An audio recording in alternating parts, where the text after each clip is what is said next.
শুভ সকাল বন্ধুরা, রং বেরঙে সবাইকে স্বাগত।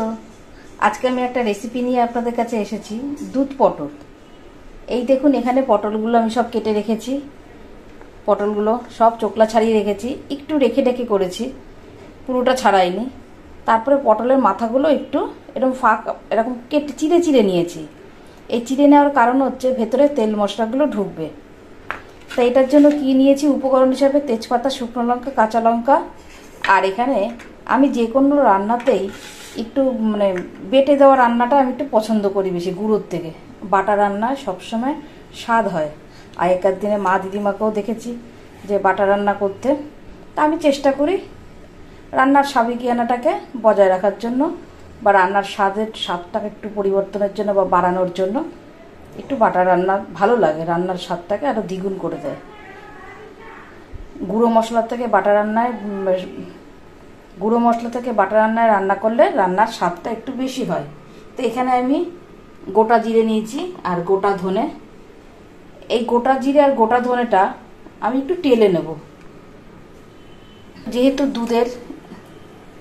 দুধের এখানে একটু দুধ দিয়েছি, আর এখানে একটু আদা নিয়েছি। তা দেখুন রান্নাটা স্ক্রিপ্ট না করে দেখুন রান্নাটা কিভাবে করি। প্রথমে আমি এই শুকনো কড়াইতে একটু জিরে দিয়ে দিলাম, আর ধনে দিয়ে দিলাম।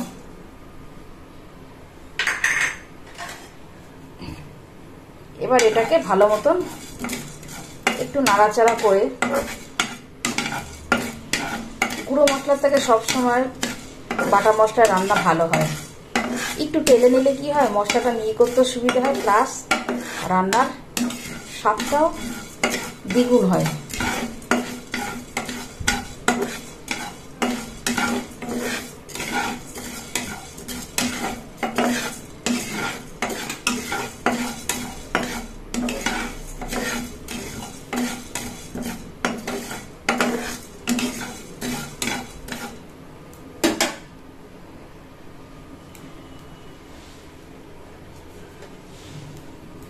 এবার আমি এটা মিক্সিতে ঢেলে নেব। এই মিক্সিতে আমি দিয়ে দিচ্ছি। এটার সঙ্গে কাঁচা লঙ্কা দিয়ে রান্নাটায় আমি হলুদ দেবো না, আর শুকনো লঙ্কা দেবো না, গুঁড়ো শুকনো লঙ্কা। রান্নাটা দেখুন, তাহলেই বুঝতে পারবেন। এটা আমি বেটে নিচ্ছি। আদাটাও মিক্সিতে দিয়ে দেব। এই আমার মশলা পেস্টটা হয়ে গেছে। এই মশলার মধ্যে কি কি দিয়েছি না, গোটা ধনে, গোটা জিরে আর কাঁচা লঙ্কা, আদা, এটা দিয়ে পেস্টটা করেছি। এই রান্নাটা আমি পুরোটাই সর্ষের তেলে করব। তেলটা গরম হয়ে গেছে। এবার আমি এখানে এই পটলগুলো দিয়ে দিচ্ছি। এই পটলগুলো একে একে দিয়ে দিচ্ছি।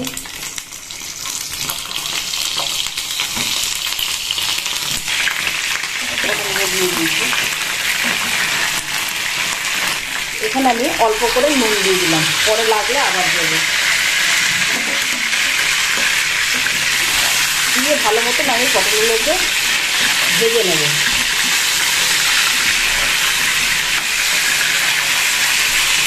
পটল ভাজা ভালো মতন না হলে তাহলে কিন্তু স্বাদ হবে না, কেননা পটলের ভেতরে জল থাকে। ঘুরিয়ে ঘুরিয়ে দিই।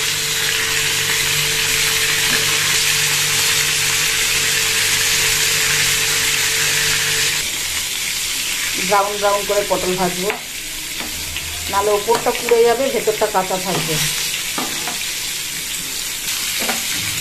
আগেই বলেছি এই রান্নাটায় হলুদ দেবো না।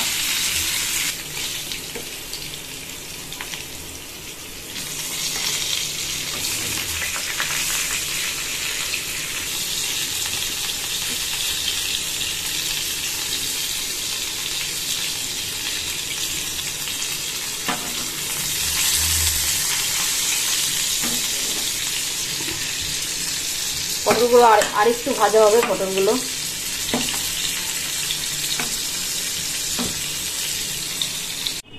এই দেখুন, হলুদ ছাড়া পটল ভাজা। তেলে আমি এবার গোটা জিরে দিয়ে দিলাম, তেজপাতা দিলাম, আর দুটো এই গোটা এলাচ একটু চিড়ে মাঝখান থেকে এই দিলাম গোটা এলাচ। আর একটা শুকনো লঙ্কা এই যে 2 টুকরো করে এই দিয়ে দিচ্ছি তেলের উপরে।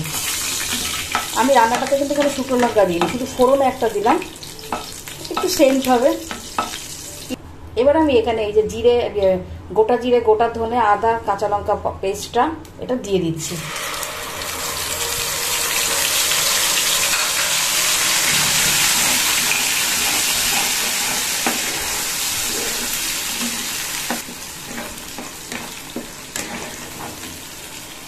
মশলাটা ভালো মতন কষাতে হবে। একটু সামান্য নুন দিয়ে দিচ্ছি।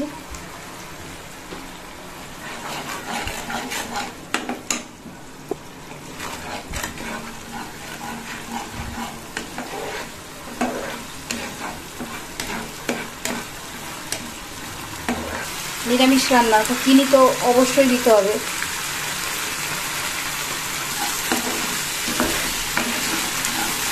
চিনিটা দিয়ে ভালো মতন আবার কষাতে হবে।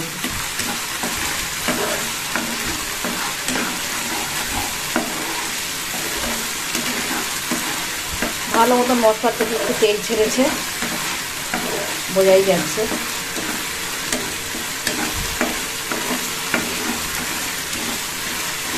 রান্নাটা স্কিপ না করে দেখবেন।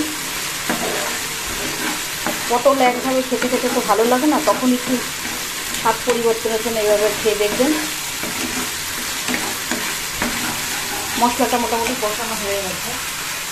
এবার আমি এখানে এই যে এই দুধটা আমি দিয়ে দিচ্ছি। এই দুধটা দিয়ে দিলাম।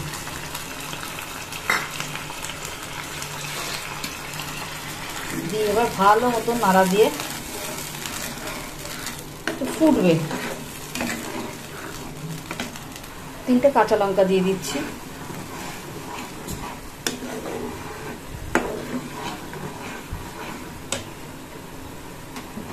কোনো কাঁচা জল আর দেবো না এটাতে।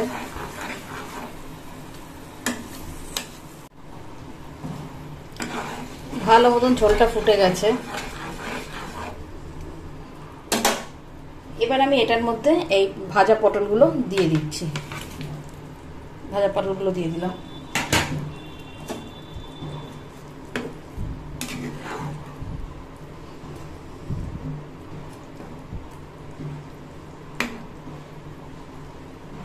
ভালো মতন এটা ফুটবে। খেতে কিন্তু অপূর্ব হয়। আপনারা যদি সবকিছু ঠিকঠাক দিয়ে করতে পারেন অসাধারণ লাগবে। কিছুক্ষণের জন্য এটা একটু ঢাকা দিয়ে রাখবো, যাতে ভেতরে তেল মশলাটাও ঢোকে, পটলটা একটু সেদ্ধ হয়। এক্ষুনি আসছি, সঙ্গে থাকুন। এবার আমি ঢাকনাটা তুলে ফেললাম। ঢাকনাটা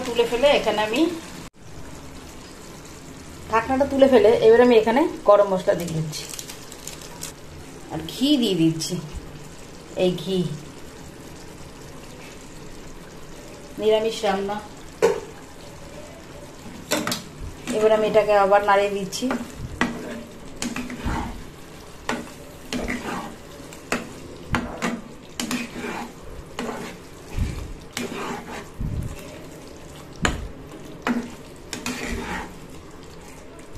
হলুদ দিইনি রান্নাটায়।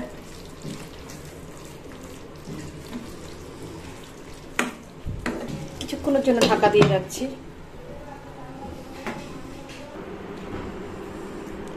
এই আজকে দুধ পটল রেসিপি দেখুন। আর রেসিপিটা যদি ভালো লাগে, নতুন যারা দেখছেন এখনো পর্যন্ত তারা সাবস্ক্রাইব করে উঠতে পারেননি, তারা কিন্তু অবশ্যই সাবস্ক্রাইব করে দেবেন। আর পুরনো যারা আছে তাদের অসংখ্য ধন্যবাদ আমার পাশে থাকার জন্য। আশা করি আগামী দিনগুলোতেও আপনাদের আমি পাশে পাবো। নমস্কার। তাহলে আজকের মতো ডাকছি, আবার নেক্সট ভিডিওতে দেখা হবে।